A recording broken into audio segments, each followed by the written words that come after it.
Thank you very much, everybody. Thank you very much. Wow, what a crowd. Look at that. Thank you. Thank you.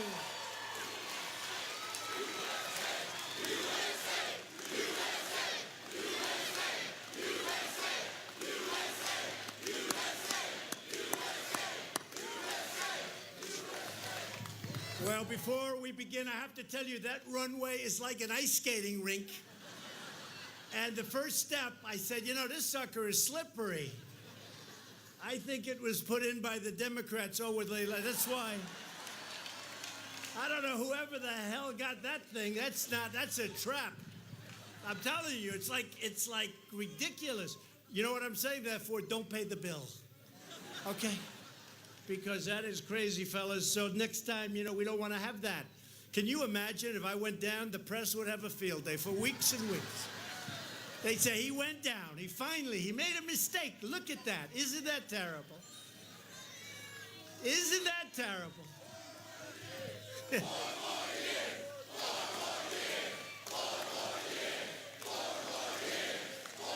you.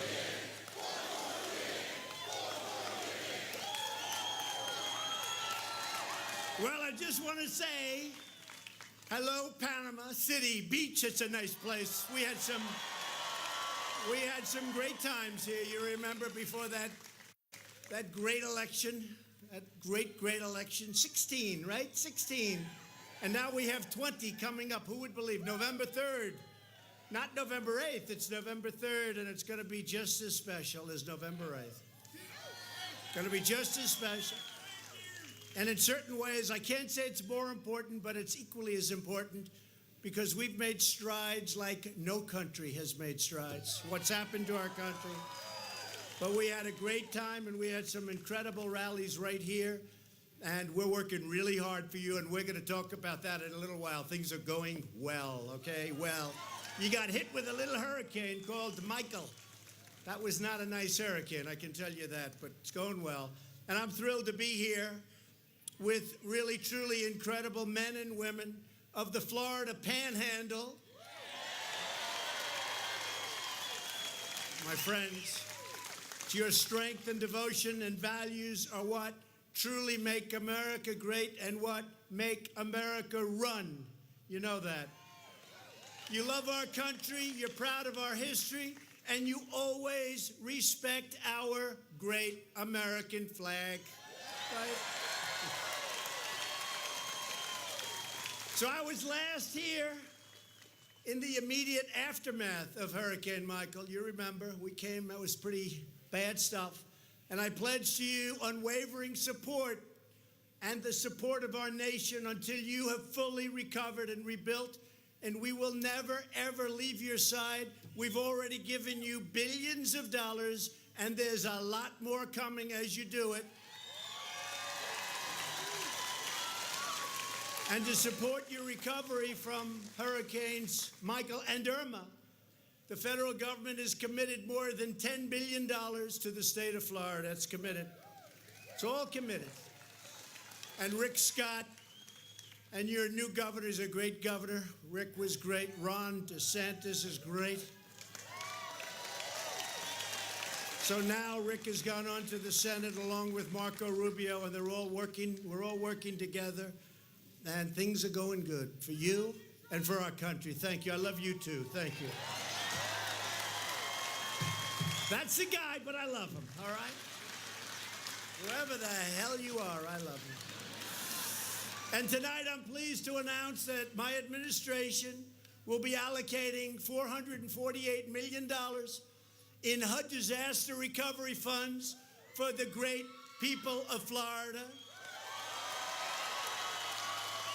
And these dollars will help communities get back on their feet. We've already given you many, many millions of dollars, but these are additional monies that are coming in to help the families put their lives together. Some families are still working very hard. It's been a tough one. More money is needed. I've just come from a stop at Tyndall Air Force Base where I saw the devastating effects of that Category 5 hurricane, Category 5. Never heard about Category 5s before. Category 5 is big stuff. Tyndall was scheduled as you know, by the military to close. You know that, right? You know that? And I got a call from your great representatives, and they said, President, they want to close Tyndall because it got beat up badly. It got beat. In fact, we have our best planes there. The F-22 is incredible, incredible fighter jet, the most beautiful plane I think I've ever seen. And some of them were damaged, but we lost none. We lost none. 7 were very badly damaged. They lost none. And the military had it scheduled to be closed, and I heard about it. And I made a couple of calls. And I said, General, why are we doing that? Those people are incredible. Those people, they work. They're just outstanding. I said, General, why are we doing it? And they said, you know, it was damaged. I said, so what are we going to do? Build a new one someplace else in a bad location? I said, we have thousands of people. We're going to end up having 8,000 people back there working soon. We're rebuilding the whole place. And we're doing a job. And we're actually moving in the F-35 fighter jet, which is the newest and the best in the world. And we got a lot of them. We've got a lot of them. And they're going to be moving in. So we're going to have actually many more people working at Tyndall than you had the day before the hurricane, okay? So be prepared. And they're doing drawings and they're doing architecture of different areas. We're building some new buildings. We're fixing some old good ones that got very badly hurt, but structurally they're sound. And when we're finished, it's going to be something that's really special, one of the best anywhere in the country, okay? And you have something very special. I was with Colonel Laidlaw, who runs it. You know him? Oh, good. He's a good man. And he was telling me the reasons. And he said, we fly right over the ocean. We get up, we fly right out over the ocean. When you do that, sir, you can do a lot more than when you're flying over people's houses. We know that feeling, too. So it's great, and it's going to be fantastic. In the wake of the terrible storm, this extraordinary community pulled together and showed the world your unbreakable spirit. Been down here a lot. I knew that long before the storms, by the way. And you've also seen countless volunteers and visitors, students and faith groups coming here to lend a hand to help like almost no place else you can imagine. And of course, people are still traveling from around the world to enjoy your sun. I happen to be one of them, by the way. And your sand and your pristine waters, which is exactly what you have, because Panama City Beach is open for business, as beautiful as ever. And today I'm doing the most allowed by law to support the people of Florida. Because of the severity of this storm, Category 5, we will have the federal government pay for 90% of the cost in many circumstances.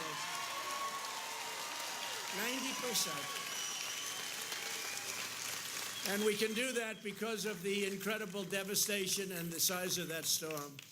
So now we need Democrats in Congress to work with us to pass an acceptable bill. We're getting close. It's pretty tough dealing with. They don't want to build a wall, but we're building the wall. They don't want to do a lot of other things. They don't want to do a lot of things.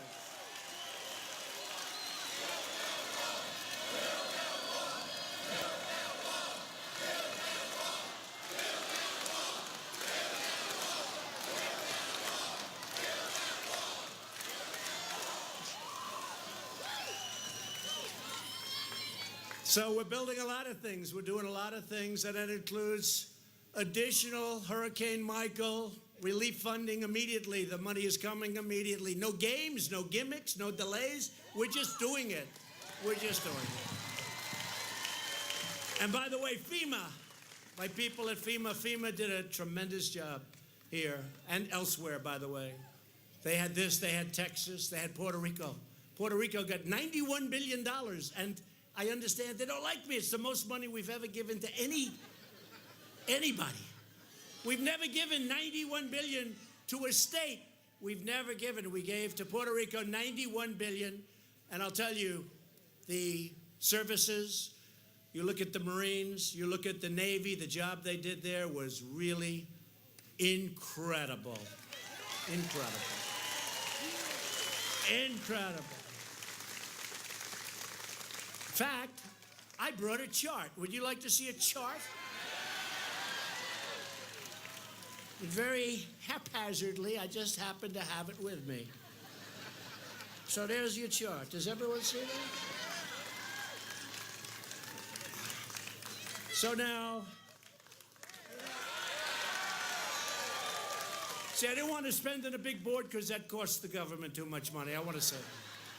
But you can all see that. That's Puerto Rico, and they don't like me. Texas, Florida, the biggest hurricanes we've ever seen. Texas, Florida. But this, and what the Democrats want to do, they want to give more and more. And I say, you know what? I have a great relationship with the people of Puerto Rico, but it hasn't been fair the way they've treated all of us from the standpoint of their leaders. Because they complain they want more money. They got $91 billion. It's the largest amount of money ever given for a hurricane to a state, to any element, and that's the way it is. But you're getting your money one way or the other, and we're not going to let anybody hold it up. And I think that the people of Puerto Rico are very grateful to Donald Trump for what we've done for them. That was a bad storm. And, you know, with Florida, thank you. With Florida, you drive on. You drive on. With Puerto Rico, it's a little tougher. It's called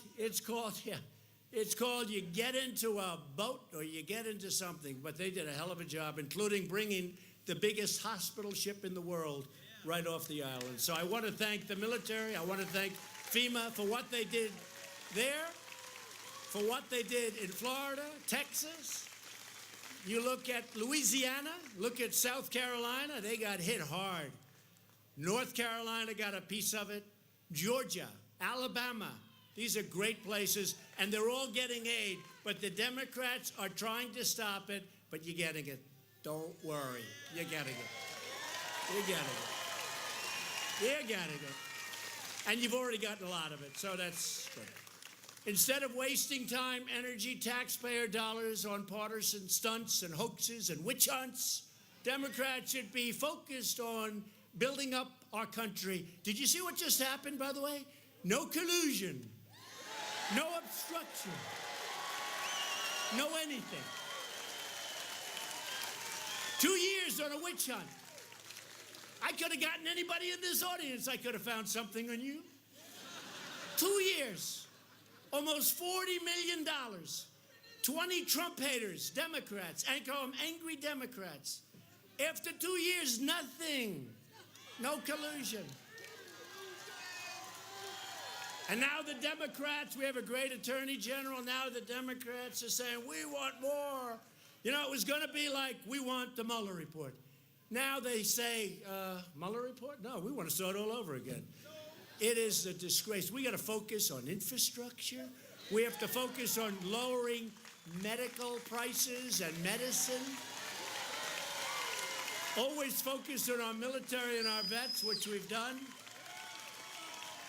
And the Democrats really should be focused now on restoring and helping the Emerald Coast of Florida, because that's what it is. It's time to come together for the people of Panama City, for the people of Florida, for the people of our country. It's time to stop this nonsense. They think they're going to win. Did you see the one man? He said, it's the only way we're going to beat him in 2020. They have to do this. The only way well, that's a compliment, I guess. But think of what he said. It's the only way they're going to beat me. And actually, it's working the other way, because now we have our best poll numbers that we've ever had. It's crazy. It's crazy. So we want to work with them, and we want to do infrastructure. We want to do all of the things that you know about, and we're going to get it done. Nobody's done so much as all of us, because it's not just me. I'm a messenger. I've done a good job as a messenger.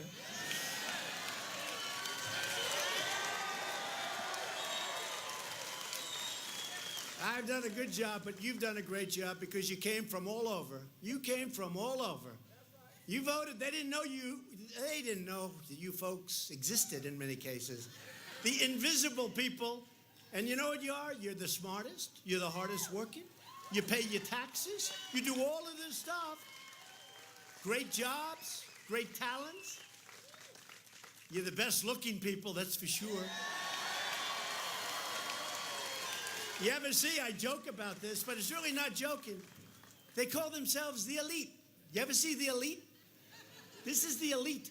They're not elite, you're elite. I always take heat. I say, you have better houses. So do I. You have better boats. You have better everything. You have better everything. You're smarter.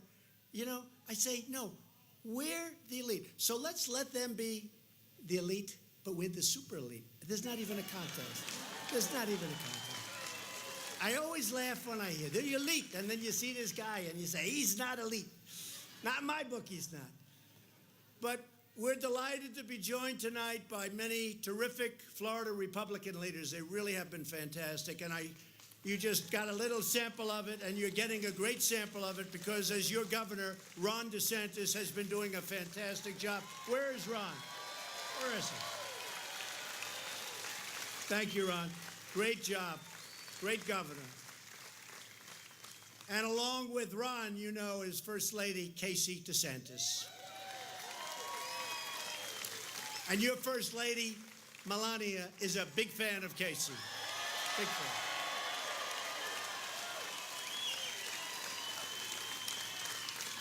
And a man and a senator who's working with me very hard on Venezuela and Cuba and lots of other things. And he's become really a good friend. We had our little squabbles, minor squabbles.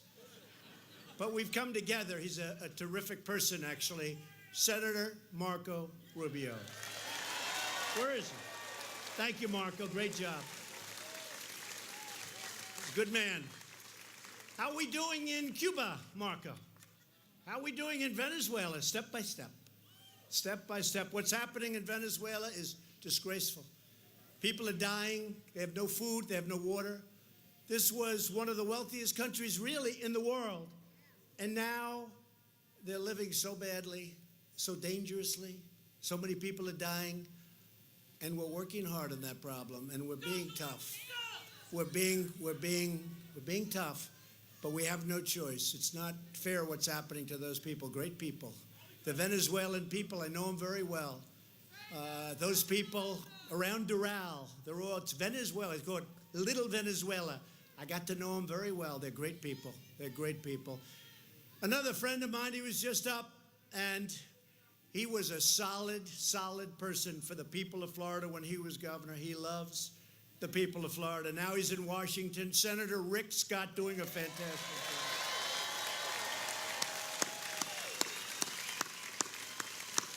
job. Doing a fantastic job. And we have a lot of members of Congress. Matt Gaetz, Neil Dunn. Thank you.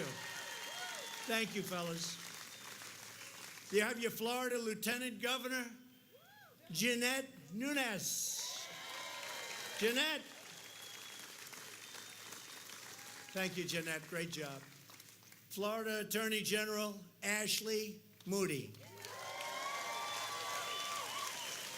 Thanks, Ashley. And by the way, I just met your great U.S. Attorney. Where is he? Where is he? Thank you very much. You are doing a fantastic job. You are doing a fantastic job. Florida CFO, Jimmy Petronis. Jimmy, thank you. Thank you, Jimmy.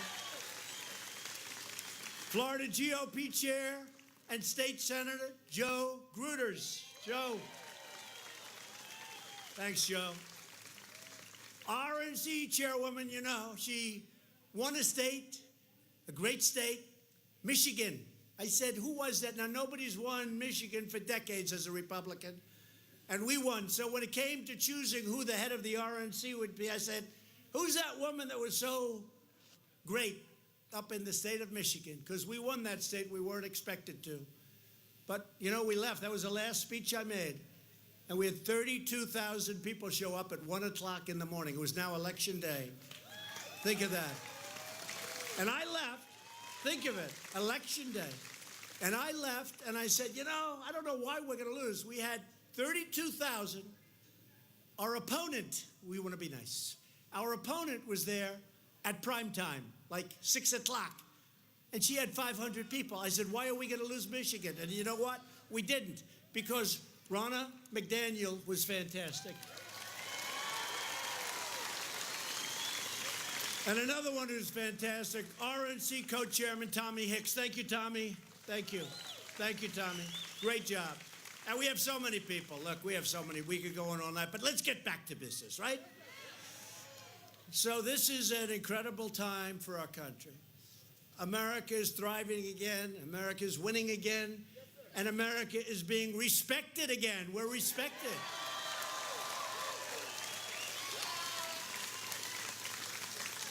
In fact, one of the Democrats today said that it's a he, sleepy person, said that he heard from a lot of foreign leaders and they want him to be president. Of course they do. So they can continue to rip off the United States. Of course they do. Of course. I think if I heard that, I'd never vote for him. And then you have Bernie. Then you have Bernie. You got some real beauties. Crazy Bernie. You got a choice between Sleepy Joe and Crazy Bernie. And I'll take any. Let's just pick somebody, please, and let's start this thing. Let's start it. Pick somebody. We have a young man, Boot Edge. Boot Edge. They say Edge.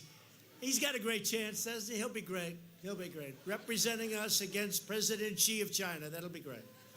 That'll be great. I want to be in that room. I want to watch that one. By the way, you see the tariffs we're doing? Because they broke the deal. They broke the deal. So they're flying in. The vice premier tomorrow is flying in. Good man. But they broke the deal. They can't do that. So they'll be paying. If we don't make the deal, nothing wrong with taking in over $100 billion a year. $100 billion. We never did that before. And we have that happening. A lot of good things happening with a lot of countries. We have a deal with Mexico. We have a deal with Canada. Where's the deal? NAFTA. How bad was NAFTA? All the empty buildings, all the empty plants. We have a great deal with Mexico and Canada. We got to get the Dems in the House to approve it. And if they don't, that'll be okay too. We're going to do something else. We'll be just as good, if not better. You always have alternatives, folks. Got to have alternatives. When they want to hold you up, which is a hold-up, when they want to hold you up for political reasons, you always have to have alternatives. Got a lot of good alternatives, sometimes better. Some of it's better. Our economy is now the hottest anywhere on earth, and it's the envy of the world.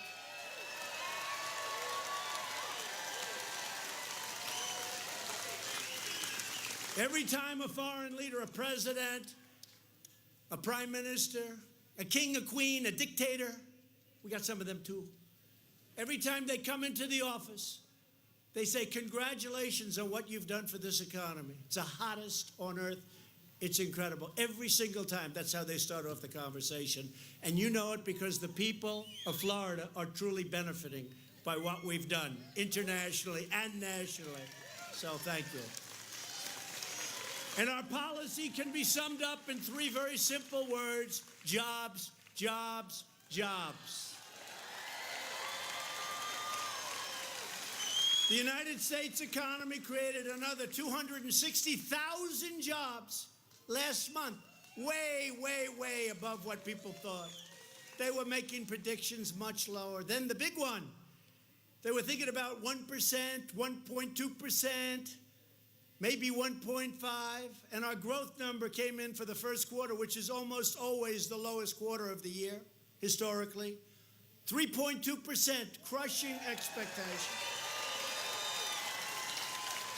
A lot of surprised people. I wasn't surprised.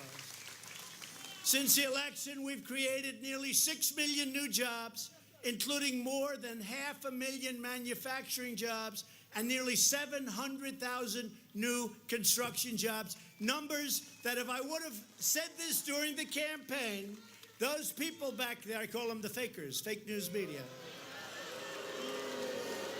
The fakers would have said he exaggerated. He exaggerated. They are a bunch of fakers, there's no question about it. But you know, in 6 years, they're all going to be out of business, folks. They're all going to be out of business. Now, if we want to drive them crazy, I'll say in 10 years, they'll go crazy. See, he is a despot. He is a despot. Well, 10 or 14, let's see, whatever we like, right? Watch, it'll be headlines tomorrow. Donald Trump wants to break constitutionality. Unemployment just reached the lowest rate in more than 50 years. The women's unemployment rate is the lowest in more than 65 years and soon will be a record number. Women. Remember last election? Oh, he's going to do so bad with women. I did great with women. Great.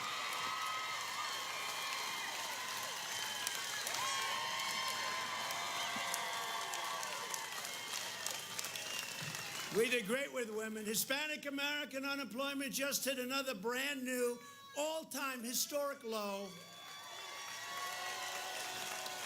African American unemployment recently achieved the lowest rate in the history of our country. More people working today than ever. And likewise, Hispanic American unemployment, lowest in the history of our country. I'm going to like that on the debate stage. They'll be hitting me left, right? I'll say lowest rates ever in history. Highest income ever in history for the different groups. Highest income. More people are working today in the United States, almost 160 million, than have ever worked in the United States before. And nearly 1 million more African Americans are employed today than when I took office. Think of that. Right?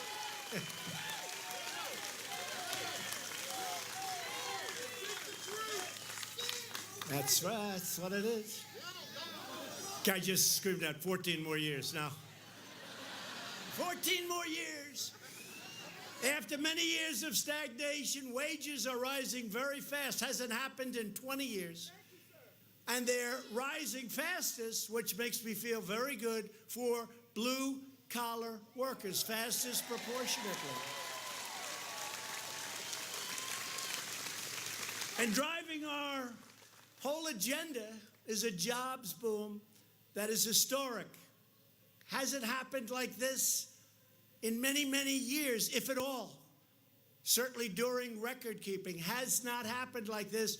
And it has a lot to do with the fact that we've cut more federal regulations and regulations than any president in the history of our country. So these great companies now can breathe and hire people. Right?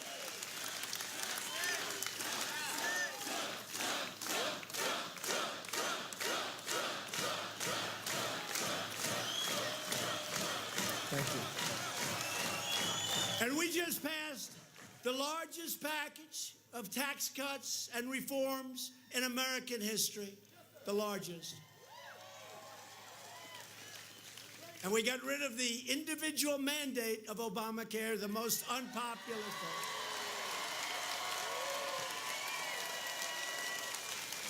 And by the way, we would have repealed and replaced Obamacare, but one vote didn't work out.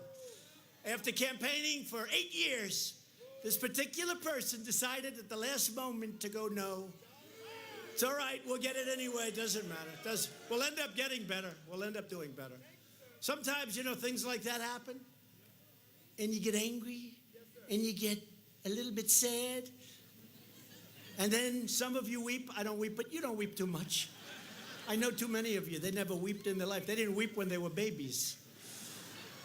But you get a little bit angry about it, and you know what you do? You go and you fight, and it ends up being better than what you were trying to do in the first place. That happens. That happens. And a good one for those of you that love your children, of which I would think probably it's 95%. To keep your family farms and ranches and small businesses in the family. They don't talk about this. We eliminated the unfair estate tax or death tax.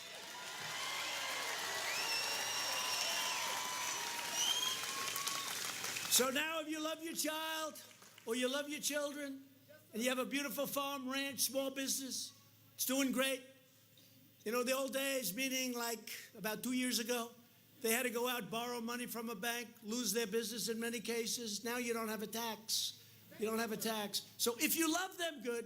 If you don't love them, I wouldn't leave it to them, and it's not going to matter. It won't help you much. But if you love your family, that's what's going to happen. It's a great thing. We're reducing burdens in our businesses, but in return, we expect American companies to invest in America, which is what we're demanding, to raise wages in America, which is happening, and to hire American workers to do the job. That's what we want.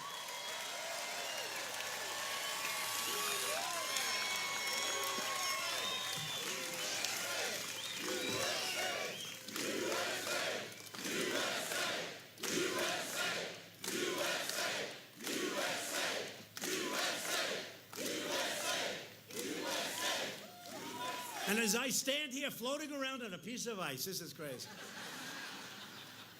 I'm a little bit concerned about leaving the podium I'm holding. You have no idea what I'm going through on this stage.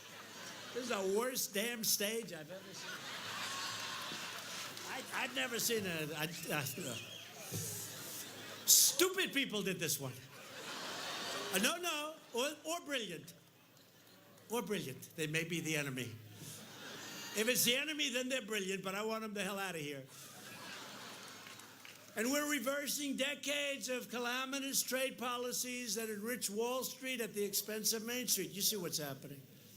Although everyone's doing well right now, everybody. The companies are doing great. When Wall Street does good, that's a good thing for us. A lot of you have 401ks where they're double what you had just a couple of years ago, right? Listen to that. I tell the story, it happens a lot.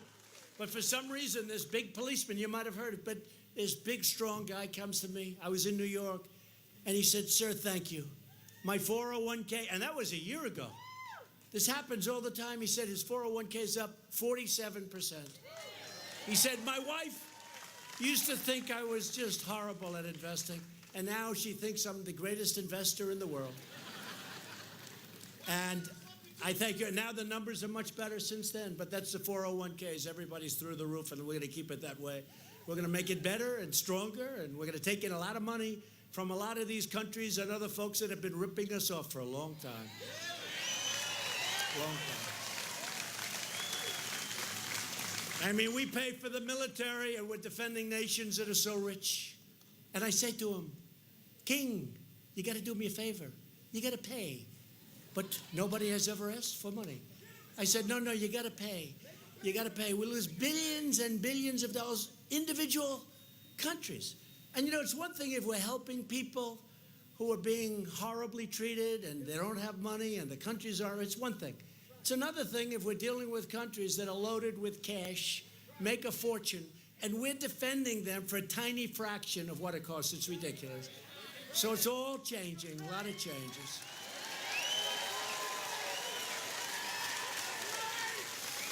One country, I won't say the country, but one country we spend a lot of money on, defending, very dangerous territory. And it costs us $5 billion. And I said to a general, "Please do me a favor, General, tell me, how much does it cost for us to defend this country, which is very rich?" "Sir, I will check." He comes in and, "Sir, it's $5 billion, sir." I said, "That's okay. Now, how much do they pay us?" "Sir, they pay us $500 million. I say, we lose $4.5 million to defend a country that's rich as hell and probably doesn't like us too much. Can you believe it? And we've been defending it for many years. So I called the leader of the country. I said, you know, it's not fair. We're spending all of this money, great danger, and we have our men and women, they're the best in the world, and we're sending them over to your country, not fair. You got to pay. You got to pay. And he said, like the king, he said, but nobody's ever asked us that before. I said, that's because you had stupid people running.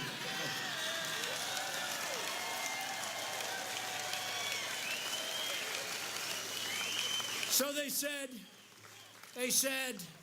thank you. He said, I could give you 100 stories like this. He said that we can't do anything now because it passed our so-called parliament. And so we can't. It doesn't come due. When's next year? He said 2 months. I said, all right, pay me something now. How much will you pay? We can't pay you more than $500 million. I got to say, this is one phone call, right? So I said, make it 750. Now that's a long way short of $4.5 billion that we're losing. But I said, make it 750. Anyway, we agreed to a number around 500 million. It was one phone call that lasted for 10 minutes. And once they got over the shock of being, they had plenty of money. And now the 2 months is up. And I just told my people, call them and ask for the rest of it, okay? And they'll pay. But we have many countries like that. I mean, we have many countries like that. We have countries like Saudi Arabia, very rich, nothing but cash, right? So I think they can afford to pay us, right, for defense. And they will. And you know what? They will. And they're buying a tremendous amount of equipment, $450 billion they'll be spending in our country. $450 billion. But we have a lot of countries that are rich, that we're defending. And they don't even respect it. Honestly, when I ask them, they almost are looking at me saying, I sort of thought, like, it's amazing that nobody's asked us. Now, they don't say that. They're smart. But you feel it. So a lot of countries we're defending. It's not fair what's happening. They're paying us a tiny fraction in some cases. We defend Europe. It's not fair. They're not paying what they should be paying. We'll work it out. But they got to pay their bills. And you know what? In the end, they're going to like us more. And in the end, they're going to respect us. They're going to respect us. Under the previous administration, the United States lost nearly 250,000 manufacturing jobs. You remember that? They let other countries raid our factories, steal our jobs, and rob us blind. Other than that, they were very nice. They allowed China to freely loot our economy, plunder our intellectual property, and target our industries for destruction. That's what was happening. And look, President Xi is a friend of mine, great guy, but he's for China. I'm for the USA. I'm for the USA. So, we're going to see. They come in tomorrow, and whatever happens, don't worry about it. It'll all work out. You know why? It always does. Don't worry about it. There's no pressure because, we're the piggy bank that everybody wants to rob. You understand that? So we have the thing that everybody wants. We're now the biggest market in the world by far. I'll tell you, China was catching us. If another person happened to be in this position right now, first of all, there'd be about 10 people instead of all the people. Hey, I wish the cameras could spin around and show this massive field,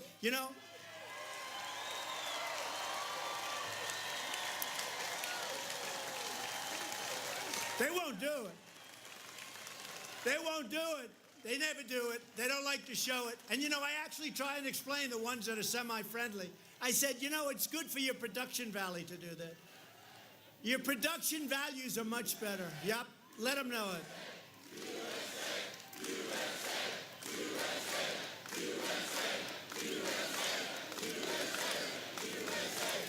Now look at this field. They never show it. They will show the people behind me. Congratulations.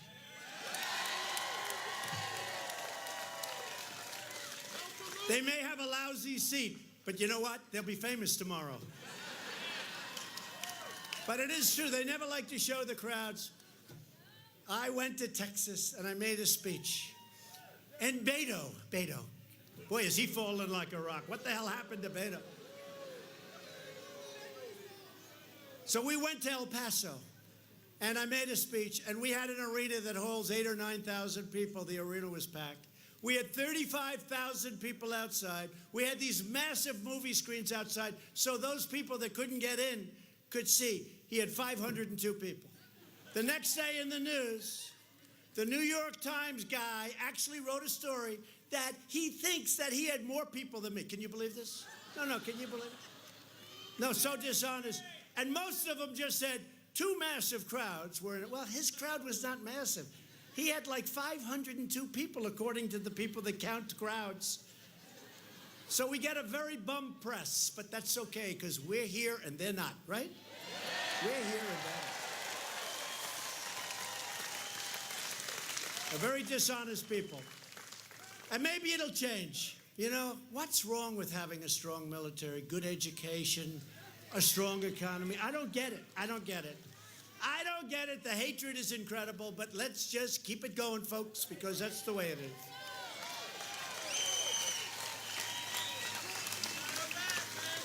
But the great betrayal of the American middle class ended the day that I took the oath of office, because I'm with you. I'm with you. And there are those that say, even the fake news media, there are those that say, it was the greatest day in the political history of this country. It's the greatest election. And it continues, you know, because they keep trying to take it away. Let's try to take it away. That's not working too well. That's not working. But think of it. I mean, Hillary Clinton's still going up. I think they stole the election. Well, no, she lost. She lost. The next time, no. The next time,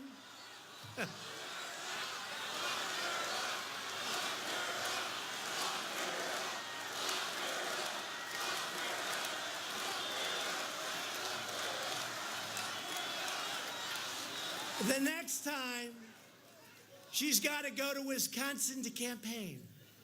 You know, it hadn't been lost in decades. The people are great in Wisconsin. You have to go there and campaign. The people said, oh, you'll be okay. The Republicans haven't won the great state of Wisconsin in decades. You got to go there. I went there a lot. And in all fairness, her husband, Bill, who's a good politician, they didn't listen to him. He said, you better go to Wisconsin. You better go to Michigan. I'm seeing a lot of things out there. I see a lot of signs. Trump, Pence. Mike Pence, is he doing a good job, by the way? Doing a good job. And his wife, Karen, is doing a great job. Mike. But I see a lot of Trump, Pence signs out there on the lawns. You better go there. And they sort of said, what the hell does he know? Well, he's a pro. He's a pro. He knew a lot better than their analysts. Their analysts weren't so good. But you have to go and you have to work. And we are officially, in a couple of weeks, we're starting. Can you believe? I got to the White House 2.5 years ago. And the first night, I stood on the area, the beautiful residence, they call it. It's beautiful. I said to Melania, do you believe this? It's going to be so long. It seemed like 4 years would never happen. And now we're 1.5 years away, less. Think of it. It's incredible how time flies, especially when, despite the obstacles and the artificial things they put in your path, especially when you love what you're doing, and more importantly, I love the results of what's happening, because you hear them. You hear them. So I just announced that we'll increase tariffs on China. And we won't back down until China stops cheating our workers and stealing our jobs. And that's what's going to happen. Otherwise, we don't have to do business with them. We don't have to do business. We can make the product right here if we have to, like we used to. Remember? Like we used to. The era of economic surrender is over. The last administration also signed a disastrous trade deal with South Korea that cost our country nearly 100,000 jobs, but it was really 250,000 jobs. And if you remember, our Secretary of State at the time and our President at the time said, this will give 250,000 jobs. And he and she were right, except it was for South Korea, not for us. It's a loser. And we totally renegotiated the Korea trade deal to restore these jobs. and rescue the American auto industry, because that was going to be a tremendous hit. And that deal is done. South Korea. And right before I came into office, our nation was being signed up for a one-sided, single sellout like you've never seen of the American worker. And I said, it's not going to happen. The Trans-Pacific Partnership was going to destroy our automobile industry like you've never seen before. And our automobile industry is pouring back into our country. And today, for the people of the great state of Ohio, remember, you have to win the great state of Ohio. Boy, did we win it. We won it by like 9 points. It's a great state. So everyone's coming back in. Toyota's coming in. Honda's coming in. Many, many car companies. General Motors today just announced 3 big plants, 450 workers, 700 million. But the big announcement is in Lordstown, Ohio. They're going to be selling that plant to Workhorse, it's called. They make electric trucks because the enemy, with all of the companies pouring into Michigan, all of the companies pouring into Florida, North Carolina, South Carolina, Ohio, everywhere, with all of these companies, they kept hitting me with Lordstown because General Motors closed it. Well, they did the right thing. They sold it to a company that's going to do a great job with that beautiful plant. And that happened just a little while ago. Just a minute. They'll be spending a lot of money on fixing it up. It's subject to the UAW. They got to get out there and make a deal, UAW. Come on. Got to make a deal. But that's a great thing, right? Because that was the only thing they could hit me with. They could never hit me with anything because we've been so good. But they said, what about Lordstown? What about Lordstown? I'd call up Mary Barra. Will you make a deal or open it, please? I'm getting killed with that plant. Anyway, today she called. They're going to be opening. It's going to be a great company going there. It's really wonderful. In another historic action, we finalized an agreement to replace the horrible NAFTA trade deal with the brand new USMCA, like the song, MCA. The USMCA will mean countless more jobs for Florida farmers, ranchers, and growers, and manufacturers. But while we're unleashing an unprecedented wave of prosperity, the Democrat Party is trying to return us to the failures of yesterday. They want to have things rejected because they're all waiting for 2020. They think the more they can hurt us, the worse they make us look. I think they're making us look better, personally. I really do. I really do. I mean, they want to do investigations instead of investments. They want to do what they're doing, which looks so foolish, and maybe I read it wrong, but I think it drives us right on to victory in 2020 because people get it. People get it. But our country, the great USA, is not being pushed around anymore. Nothing is more dangerous than the Democrats' crazy immigration agenda. Democrats believe that everyone in the world has the right to violate our borders. They want open borders, disrespect our laws, and come into our country and collect benefits courtesy of the United States taxpayer. Thank you very much. Right?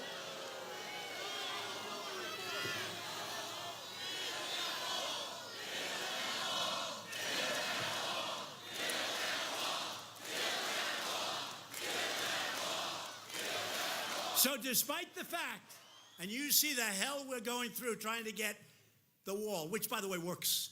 They say, we want to give him drones. We want to give him technology. Without the wall, nothing works, folks. You know that. So we're going to have over 400 miles of wall built. It's already, but much of it's already started, by the end of next year. And we'll conclude it pretty shortly thereafter. We'll have the whole thing sealed up, and it'll be a lot easier. It's very tough when you have the worst laws on immigration, the worst loopholes, catch and release. You catch somebody, and then you have to release them. Oh, that's a wonderful plan. Chain migration, you come in and you bring your whole damn family, and if you're no good, You got people all over the place. This is chain migration. The other one is visa lottery. It's a lottery. Who's coming to the United States? So these countries put people in a basket like little. Who is it? Who is it? Let's see. Wow, that's beautiful. Isn't he like a stone cold killer? Yeah. Tell me, if the United States is accepting people under a lottery system, compliments of Chuck Schumer, if they're accepting people under a lottery system, do you actually think that the country is giving us their finest? No. No, they're giving us some rough people. I won't say it. If you remember when I made the speech at the base of Trump Tower, I talked about what's happening. I mentioned the word rape. I was absolutely, by the fake news media, they went after it. Guess what? That speech was so mild compared to what's actually happening that you read it today and it's like unbelievable. But Democrats say they care about the poor, but their open border policies drive down wages, drain social services, and hurt the poorest Americans more than anybody else. And the crime that comes in is unbelievable. You don't read it. They don't want to talk about it. Sanctuary cities, a total disaster. Republicans believe that you, the American citizen, have the absolute right to have your laws and borders enforced and enforced strongly. It's your country. We believe that our welfare program should be protected for truly needy Americans, not for illegal aliens that come into our country illegally. We believe that our immigration system should put the jobs and safety of American families first. We want to help people, and we want to be gracious, and we want people. We need people, frankly, because we have so many companies moving into our country. We're the hottest country. They want to move their plants. We need people. They have to come in through merit. Merit. Last month alone, 100,000 illegal aliens were apprehended at our borders. You know what that is? They catch them. They take their name. They have to bring them to a court. They take them into a court. Then they have to release them because we have tens of thousands of people in detention bays. And they can't release them. Now, we did win a great court case last night. Go back to Mexico. Going back to Mexico. And I told Mexico very nicely that you can't let people walk 2,000 miles up your country, because if we do that, we're going to close our border. If we have any more, we're going to close our border. We're going to do it. I don't care what it costs. We'll close our border. So Mexico now, for the first time, has been taking people back to Honduras and Guatemala and El Salvador and other countries. And for the first time, not big enough numbers, but they're getting bigger. They're getting bigger. We can't have this, folks. We can't have this. This is crazy what's happening. And what we really need more than anything else, we need the loopholes closed by Congress. It would take 15 minutes. Everybody knows what they are. Asylum. Asylum. They walk in, they read a statement by a lawyer, written by a lawyer at the border who probably gets paid by somebody that's not exactly friendly to this crowd. I am very fearful of my life. My country is a very frightening place to be. Please help me. In the meantime, there's tattoos all over his face. And I say, no, he's the one that causes the fright. And he comes in and he talks about his country. But then they have a picture of him 5 days sooner walking up, flying the national flag of their country. So if he's so afraid of his country, why is he flying the flag of the country, right? Flying the flag. They want to fly the flag of Guatemala and Honduras and El Salvador right into our border. Save that flag. We love our country. We love our country, but we're afraid of it. For purposes of getting into the United States, we're afraid of our country.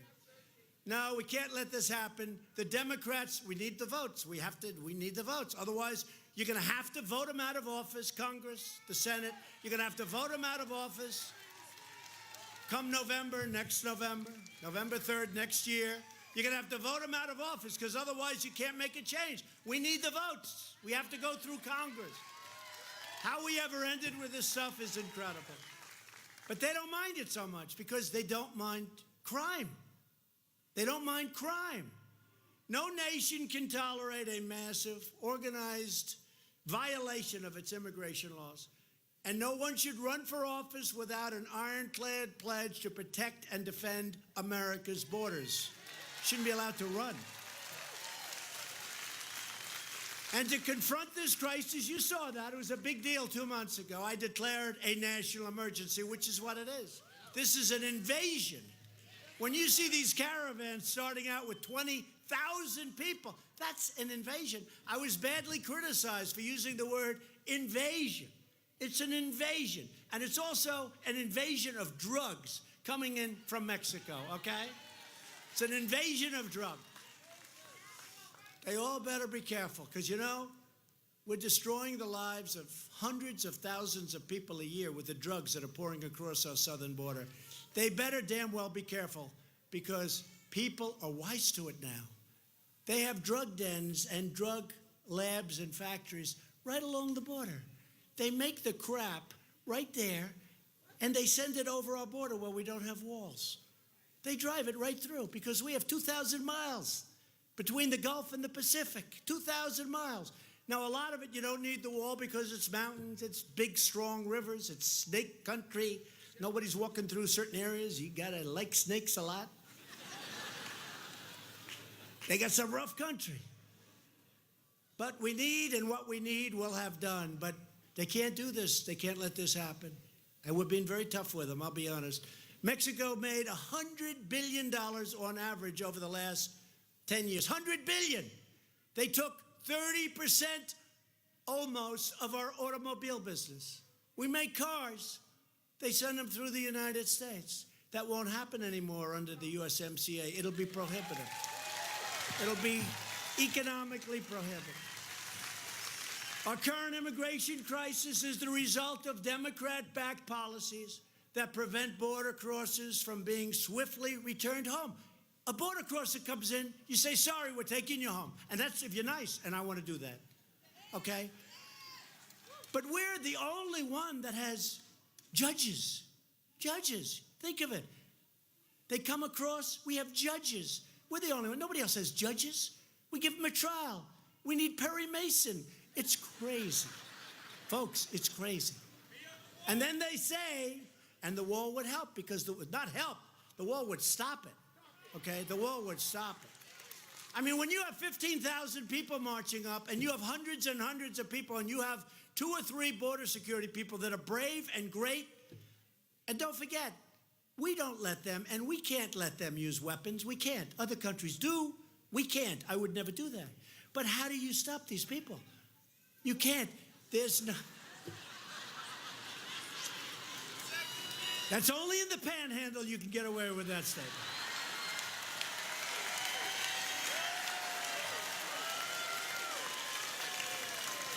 Only in the panhandle. So it's a tough situation, but if they change the loopholes, we'll have it perfectly. And when the wall is finished, it's going to be great. Democrats even supported deadly sanctuary cities, which release dangerous criminal aliens onto our streets. They're protected. Republicans believe our country should be a sanctuary for law-abiding Americans, not criminal aliens.